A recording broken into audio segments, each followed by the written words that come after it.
గౌరవనీయులు కీర్తిశేషం మండలి వెంకటకృష్ణారావు గారి శత జయంతి ఉత్సవాలు కార్యక్రమానికి అధ్యక్షత వహించిన సోదరులు రాధాకృష్ణరాజు గారు, తల్లి రమప్రభ గారు, మరి అందరూ బుద్ధప్రసాద్ గారితో వచ్చేది గౌరవంగా అన్నదమ్ములు. ఉపన్యాసాలు ఏం అవసరం లేదు, ఇప్పటికే చాలా అయిపోయింది. రాధాకృష్ణరాజు గారు శ్రద్ధ వహించి ఒక దీక్ష తీసుకొని ఇటువంటి కార్యక్రమాలకు ఎప్పుడు ముందడుగు వేస్తారు. స్వయంగా నన్ను 2-3 సార్లు ఫోన్ చేసి జ్ఞాపకం పెట్టి మీరు రావాలా అని చెప్పారు. మండలి వెంకటకృష్ణరావు గారంటే కొన్ని ఆదర్శాలు. మనకు దౌర్భాగ్యం ఏమిటంటే మనం మంచిని గౌరవించేది మరణించిన తర్వాత, జీవించినప్పుడు అది మనకు పనిచేయదు. తుఫాన్ వచ్చినప్పుడు ఒక ప్రజల ప్రతినిధిగా ప్రాతినిధ్యాన్ని మానవీయత గుణాలపైన నిర్వహించిన మహానుభావుడు. ఇంకెక్కువ మనం మాట్లాడుకోని అవసరం లేదు. బుర్రకథ చెప్పిన సోదరులు సవివరంగా ఆయన బతుకును మనకు తెలియజేశారు. శాసనసభ్యుడిగా ఉండి అతని కుమారులు ఈరోజు ఇక్కడికి రావటం మనందరం. భూమి మీద చాలా మంది జన్మిస్తారు, అస్తమిస్తారు. నాకు ఈ మధ్యకాలంలో ఈ సభలు సన్మానాలంటే చాలా భయం అండి. దానికి ఉన్న గౌరవం అంతా పోయింది. సరే, రాధాకృష్ణరాజు చెప్తారు కదా, అటువంటిది ఏమి ఉండదులనే ధైర్యంతో వచ్చి నా ధైర్యం సాత్వికం.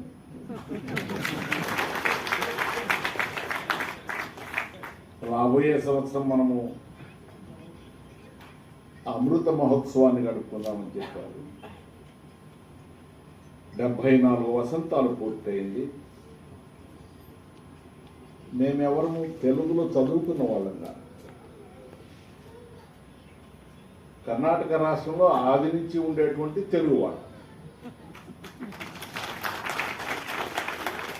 మా శక్తి వంచనలకు మీరి మేము తెలుగు చక్కగా మాట్లాడడానికి ప్రయత్నిస్తాం.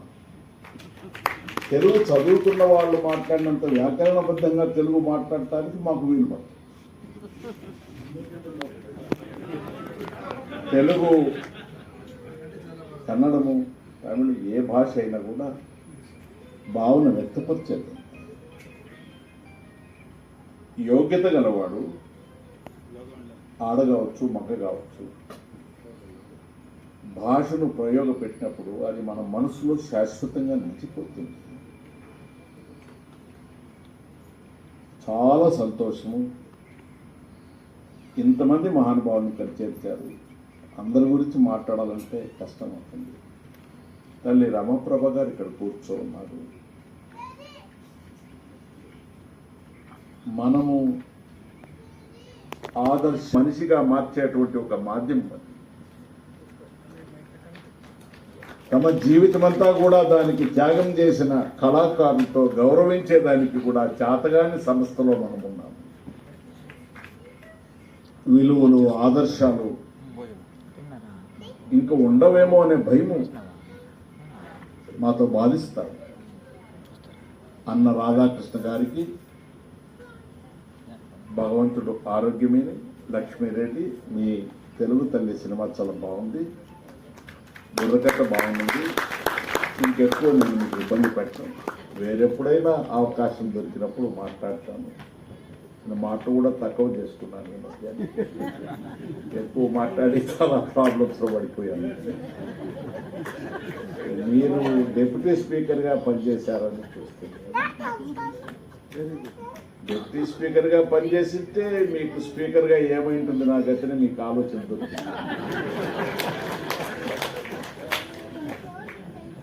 నిజం మాట్లాడరాదు, అందులో చట్టసభల్లో నిజం మాట్లాడతారు. నిష్ఠూరంగా అస్సలు మాట్లాడతారు. నవ్వు అన్నిటికీ నవ్వాలి. చావుకు పిలిచినా కూడా పోయి నవ్వాలా, పొట్టకు పోదు. వెంకటరమణ స్వామిని బాగా తలుచుకోవాలా, ఎందుకంటే ఆయన ట్రేడ్ మార్క్ మన జోబులో పెట్టుకుంటే వచ్చిన వాడికి అంత వేస్తారు. మన దైవభక్తి వెంకటరమణ స్వామికి అంతే. Thank you very much. Keep going. అందరం కలిసి డైమండ్ జూబ్లీ బాగా చేస్తాము. మీకు అందరికీ నమస్కారం.